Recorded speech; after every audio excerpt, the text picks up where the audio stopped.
आगे बढ़ाएं, आजीविका को कैसे संरक्षित करें।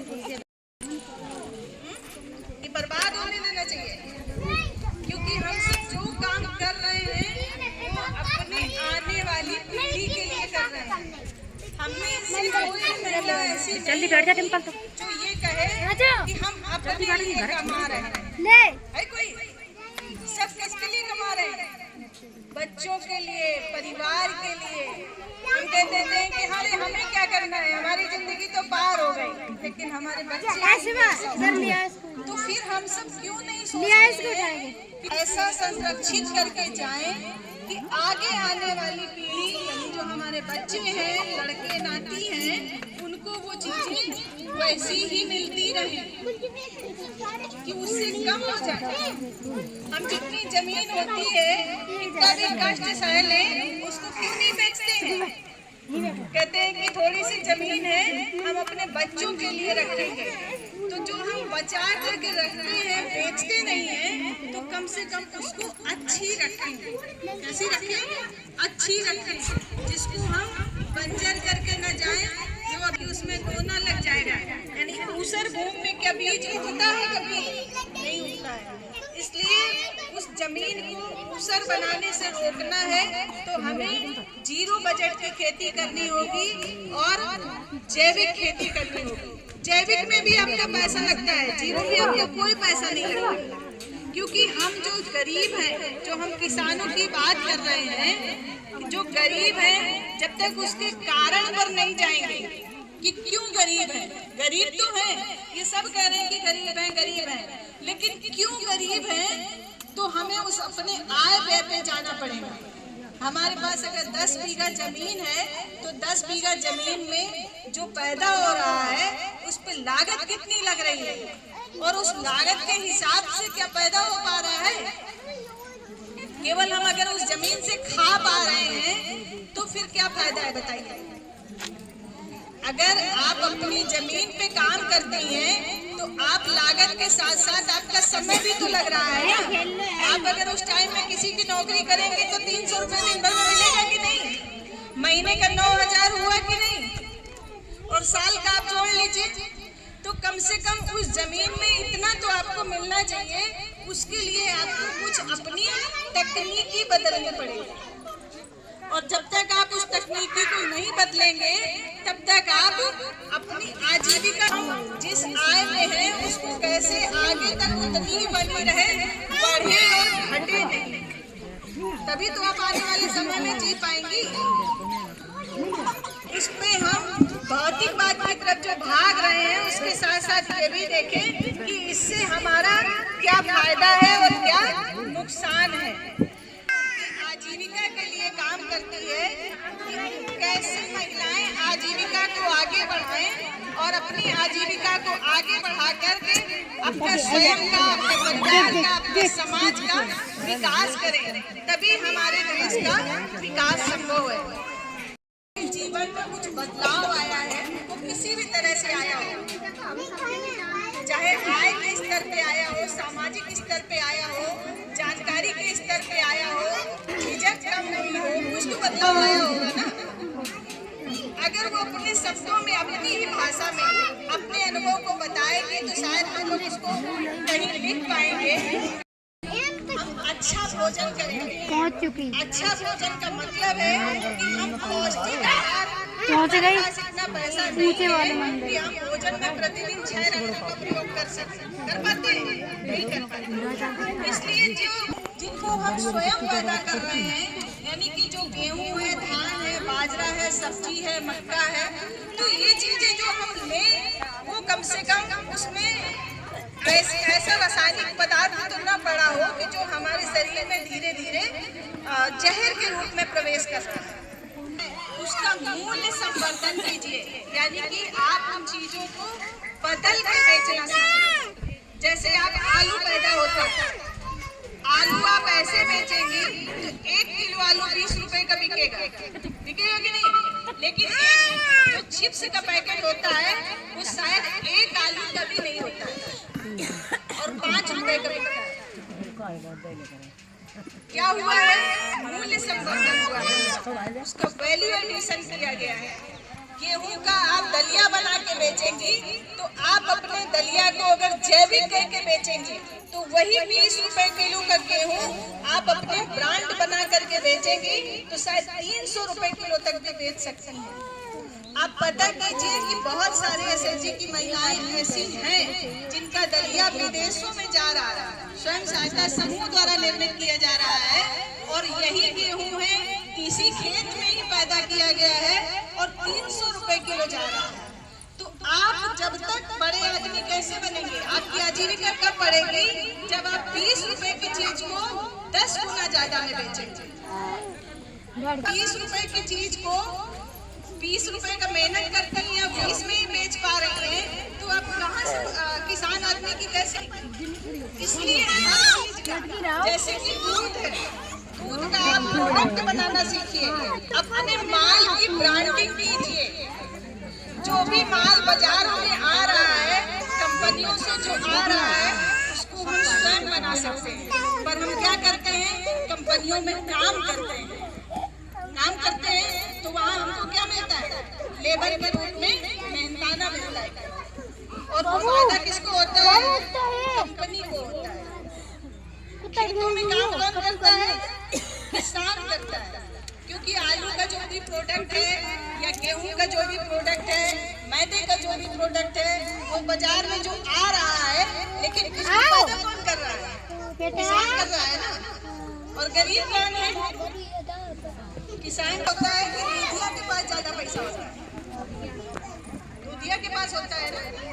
उसने न सानी की है, न भैंस को पानी पिलाया है, न भैंस खरीदी है, कुछ नहीं था और पैसा किसके पास जाता है?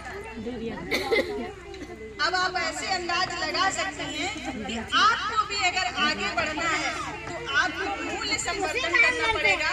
अपनी चीज को आप ज्यादा रेट में कैसे बेचें और ज्यादा रेट में तभी बेच पाएंगे जब आप बार्गेनिंग करना सीखेंगे, मोल भाव करना सीखेंगे, आप अपने घर से बाहर निकलना सीखेंगे, मार्केट तक पहुंचने का प्रयास करेंगे, तभी आप अपनी चीजों को ज्यादा मूल्य में बेच पाएंगे और जब ज्यादा मूल्य में बेच पाएंगे तभी आप आगे बढ़ पाएंगे।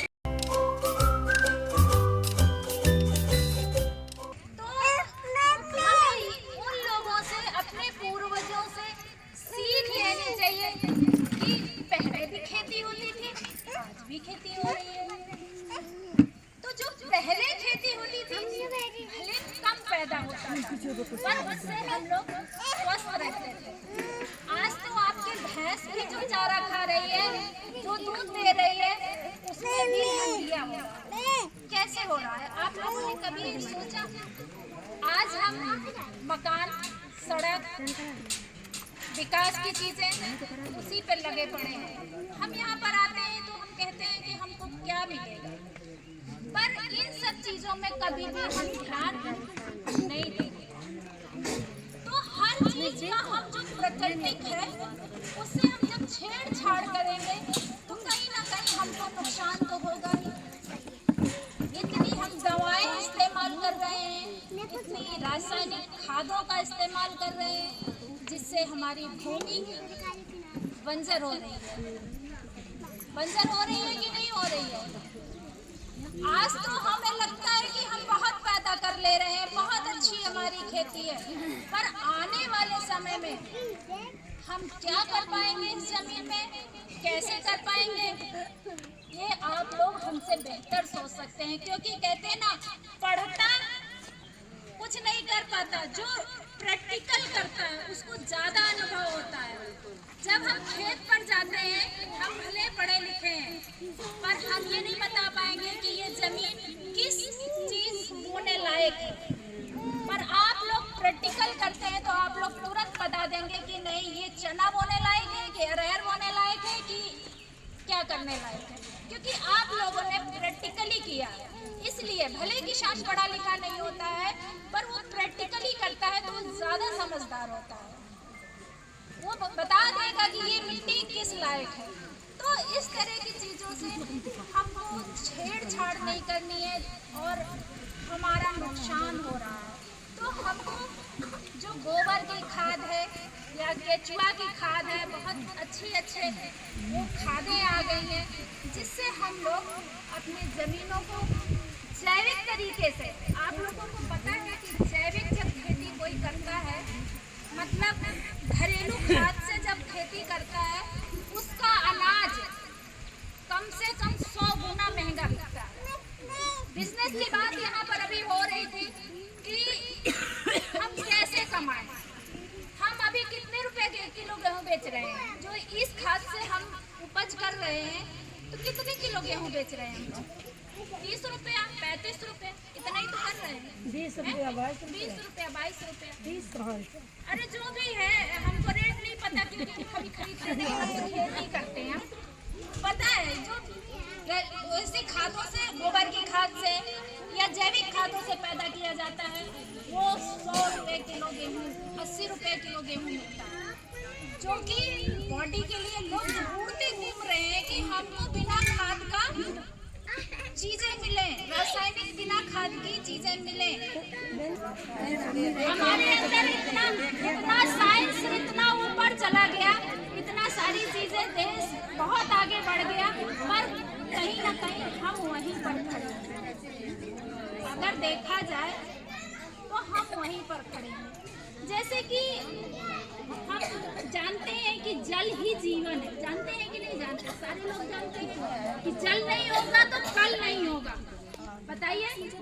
पर फिर भी हम क्या करते हैं, इतना अत्यधिक दोहन कर रहे हैं जल का, जिससे हर साल 10-15 फीट हमारा वाटर लेवल नीचे चला जा रहा है। देखिए यहाँ पर 70-80% लोगों के यहाँ लगा होगा, तो आप लोग देखिए, सोचिए पानी की कमी हो रही है। आप लोगों को पता है पानी जो है जमीन में 2.7% पीने वाला पानी बचा है। पीने वाले पानी की इतनी कमी है, हम लोग अभी से बॉटल में पानी खरीदते हैं कि नहीं खरीदते? क्योंकि जो हम पानी पी रहे हैं वो 250-300 फीट का पानी पी रहे हैं, जो कि दूषित हो चुका है। और दूषित कैसे हुआ है, उसके जिम्मेदार भी हम ही लोग हैं। हम रासायनिक खादों का इस्तेमाल कर रहे हैं, कीटनाशक दवाओं का इस्तेमाल कर रहे हैं, जो साबुन है वो हमारे जमीन में पानी के स्रोतों के अंदर जा रहा है। जब हम गंदगी, तालाब बावड़ी है वहाँ पर हम गंदगी कर रहे हैं, तो वो सब जब गंदगी अंदर जा रही है तो उससे हमारा पानी दूषित हो रहा है। जब हम दूषित पानी पीते हैं तो 70% ऐसी बीमारियां हैं जो पानी से होती हैं। जब हम डॉक्टर के पास दवा लेने जाते हैं तो डॉक्टर क्या कहता है? गर्म पानी से दवा खाना, कहता है कि नहीं कहता? क्यों कहता है? क्योंकि जब गर्म पानी हो जाता है तो उसका कीटाणु खत्म हो जाता है, शुद्ध हो जाता है। पर कभी भी आप लोगों ने ये सोचा कि हमारे बीमार हो रहे हैं, और अगर खराब है तो उसके लिए हमको क्या करना चाहिए, क्या यूज करना चाहिए, क्या नहीं यूज करना चाहिए? हम लोग प्लास्टिक का इतना ज्यादा इस्तेमाल कर रहे हैं जिससे हमारी जमीनें बंजर हो रही हैं। तो कभी भी हम इन चीजों पे नहीं देखते हैं, ना सोचते हैं। हम बस ये जानते हैं हमको कॉलोनी मिल जाए, हमें गल्ला मिल जाए, हमको ये चीज मिल जाए, हमको वो चीज मिल जाए, पर हम अपने जीने के लिए क्या कर रहे हैं? हमारी जो प्राकृतिक संसाधन है उनको हम खराब कर रहे हैं। अगर ये संसाधन खराब हो जाएंगे तो आने वाली पीढ़ी के लिए हम क्या दे पाएंगे? जंगल है तो जंगल के हम लोग कटान कर रहे हैं, विकास के नाम पर पेड़ पौधे काट रहे हैं। सोचते हैं इसके बारे में, हम लोग चुपचाप रोक भी लगा रही है सरकार, पुलिस भी आती है, सब कुछ, पर हम पौधे जाके कटवा देते हैं, चुपचाप कटवा देते हैं। तो हम कितना मान रहे हैं, हम कितना कर रहे हैं, हम कितना अपने बारे में सोच रहे हैं, प्राकृतिक जो संसाधन है उनके बारे में हम कितना सोच रहे हैं, क्या कर रहे हैं? कभी आप लोगों ने इन सब चीजों को सोचने की कोशिश किया है? हमारी धरती में 13 लेयर होती है। जैसे हमारा प्याज है, प्याज के छिलके होते हैं,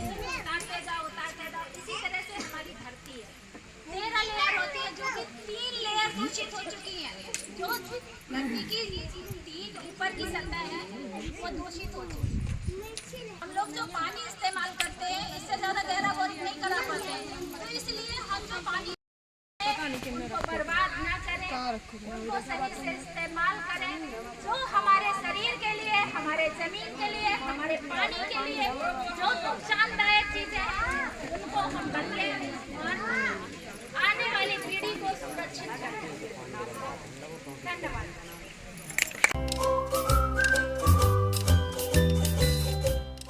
सुबह 4 बजे उठ के काम होता था चकिया चलाना, और चकिया में मैदा जैसा आटा नहीं निकलता था। क्या निकलता था? मोटा अनाज निकलता ना, मिलेट्स। क्योंकि इस वर्ष सरकार ने अगर जो लोग बैठकों में जाते होंगे उन्हें पता होगा, इस वर्ष सरकार ने जो मोटिव दिया है, जो गांव के लिए और शहरों के लिए जो काम दिया है, वो उन्होंने जो फोकस किया है वो किया है मोटे अनाज पे, जिसको हम श्री अन्न भी कहते हैं और मिलेट्स भी कहते हैं। मोटा अनाज हमारे घरों में ही है, लेकिन पता है क्या है? हम लोगों को अब वो कौन गेहूं कुटला में भरे, को धोए, को सुखाए और फिर पिसलो करे। तो सीधा सीधा क्या है? पैकेट का आटा हमने मंगा लिया। अब पैकेट हमारे घरों में जो आटा पिसता है, या पुराने जमाने में जो आटा पीसते थे, वो अगर आटा महीने भर रखा रहता है इस बरसात में, तो आटे में कीड़े पड़ने शुरू हो जाते हैं, घुन हो जाते हैं, और वो छोटे छोटे कीड़े शुरू हो जाते हैं। और जो मार्केट का पैकेट का आटा है वो खराब क्यों नहीं होता इतनी जल्दी? क्योंकि उसमें केमिकल मिलाए जाते हैं। तो हमें और वो इतना सफेद क्यों रहता है? सफेद क्यों रहता है, मुलायम क्यों रहता है? क्योंकि उसमें केमिकल्स मिलाए जाते हैं। ये हमें समझने की जरूरत है, अपने घरों से ही समझने की जरूरत है, और यही प्राकृतिक संसाधन अपनाने का। हम नहीं कह रहे आप चकिया चलाओ, ये नहीं कह रहे चकिया चलाओ, लेकिन जो आटा पिसाओ उसमें थोड़ा सा जौ भी डाल लो, हमारे खेतों में होता, थोड़ा सा चना की दाल भी डाल लो। अच्छा, ये किसी पढ़े लिखे महिला यहाँ बैठी होगी कि हवा हमें कैसे मिलती है, ऑक्सीजन कैसे मिलती है, कौन कौन से पेड़ हमको ऑक्सीजन देते हैं, बताओ? बहुत। और ये पेड़, नीम तो हम लगा सकते हैं, लेकिन बरगद कभी किसी ने लगाया? कैसे लगता है? बरगद का बीज कहीं मिलता? पीपल का बीज कहीं मिलता? कैसे होता है ये बताइए आप हमको, कैसे बताइए? फिर आपकी दीवार में निकल आता है। अच्छा चलो, अच्छी चीज बताते हैं, आप शायद याद रहेगी, क्योंकि श्राद्ध चल रहा है और प्राकृतिक ही बात बता रहे हैं हम। श्राद्ध में क्या क्या किया जाता है? कोई भी बता दो, एक लोग खड़े होके। श्राद्ध में किया जाता है, और गाय को खिलाया जाता है और कुत्ते को खिलाया जाता है। ये मेन बताते हैं पंडित लोग, मनुवादी लोग बताते हैं के नाम पे, है ना? अब आपको एक बहुत अच्छी बात बताते हैं, क्योंकि हमें भी इसी साल पता चली, पहले हमें भी पता नहीं थी। हुई चीज है, और जब हमको पता चला तो हम भी कौओं को खिलाने लगे। कौए में, हर पशु पक्षी में मादा, नर और मादा होते हैं, तभी तो बच्चे पैदा होते हैं। कौए में जो मादा होती है भादों के महीने में बच्चे देती है, अंडे देती है तो बच्चे होते हैं। जब बच्चा पैदा होता है तो हमें भी पौष्टिक आहार की जरूरत पड़ती है कि नहीं पड़ती है? हरीरा खिलाया जाता है, ऑपरेशन होता है तो दलिया जो है। इनको पौष्टिक आहार कैसे मिलेगा? क्योंकि पकाने लगते हैं, तो उन्होंने जो है उनको कहा कि तुम्हारे लिए हम व्यवस्था करेंगे। तो उन्होंने श्राद्ध के जरिए चलाया कि भादों के बाद श्राद्ध आते हैं, होती है कि वो बीज खाते हैं, उनके पेट में जो प्रक्रिया होती है उसी से बीज उत्पत्ति होती है। तो कौवे जहाँ भी अपनी बीट करते हैं या लैट्रिन करते हैं, वहीं पे पीपल और बरगद का पेड़ उगाता है। इसीलिए वो कहीं ऊपर उगता है, कहीं दीवार में, कहीं पे। ये इसकी प्रक्रिया है। तो अब जब उनको खाने को नहीं मिलेगा, तो वो बीज देंगे कैसे? यही समस्या है कि अब बरगद और पीपल भी हमको देखने के लिए मिलते हैं, क्योंकि कौवे नहीं मिलते हैं। ये प्राकृतिक संसाधन है कि अगर हमें ऑक्सीजन चाहिए, शुद्ध हवा चाहिए, तो हमें पीपल, बरगद और कौवों को संरक्षण देना पड़ेगा। तो भैया हाथ उठा के संरक्षण के लिए संकल्प कर लीजिए। अब हम बरगद, बाकी कौवे, हमें आगे की पीढ़ी के लिए क्या दें? जोर से लड़कियां नहीं बोलेंगी, ये पढ़ी लिखी बरगद हमें जो हवा चल, जो ऑक्सीजन मिलता है, पीपल 24 घंटे ऑक्सीजन देता है। कुछ पेड़ होते हैं जो केवल रात में देते हैं, कुछ पेड़ होते हैं दिन में देते हैं, लेकिन पीपल दिन और रात ऑक्सीजन देता है। तो जब हम कौआ बचाएंगे तो क्या होगा? पीपल मिलेंगे, बरगद मिलेंगे। अब ये तीन चीजें बचानी है, बचानी है कि नहीं बचानी है? बचानी है, जोर से हाँ बोलो। वर्ष के बच्चों के लिए सरकार 2500 रुपया मुहैया करवा रही है, पता है? किसी के काम हुए यहाँ पे? नहीं हुए तो पता कर लेना अपनी आशा आंगनवाड़ी या किसी से भी, और अपने इन बच्चों के काम करवा लेना। फ्री ऑफ कॉस्ट काम होना है, बुरा है क्या? जिनके बच्चे अनाथ हो गए हो उनको ये पैसा मिलना है। आपके मेन गेट पे जो नाली का पानी आता है वहाँ पे खोद के उस पानी को उसमें जाने दीजिए। हम पानी बहाते तो हैं लेकिन संरक्षित नहीं करते हैं, कौन करेगा? जब हम बहाएंगे तो संरक्षित करने की जिम्मेदारी किसकी है? हम सिर्फ खेतों से पानी निकाल रहे हैं, समर से पानी लगा रहे हैं खेतों में, लेकिन बचा नहीं रहे। जिस गांव में पानी की टंकी बन रही है उस गांव में समर का पानी भी खत्म हो रहा है, हो रहा है कि नहीं हो रहा है? तो फिर हम आगे क्या पिएंगे? हम तो पी के मर जाएंगे, बच्चे कैसे मरेंगे? तो हमें क्या करना है? सबसे पहले आप खुद ना बना पा रहे, आप अपने के प्रधान से कहिए, सेक्रेटरी से कहिए, आप अपने बाहर के हम भाई साहब बनवाना चाहते हैं, वाटर लेवल कुछ तो बढ़ेगा, बढ़ेगा कि नहीं? ये छोटा ही सा काम तो है, छोटा ही सा है ना।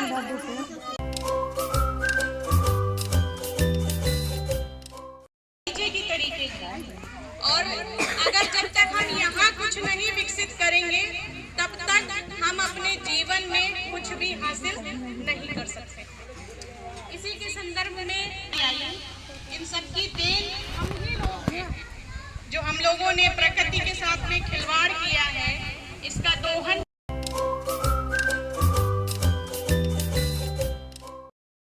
जो ब्लॉक पे और 2-3 योजनाएं चल रही हैं उनके बारे में भी आपको बताना चाहेंगे कि इस टाइम पे अगर आपको फायदा लेना चाहें तो आप लोग आंसर ले सकते हैं।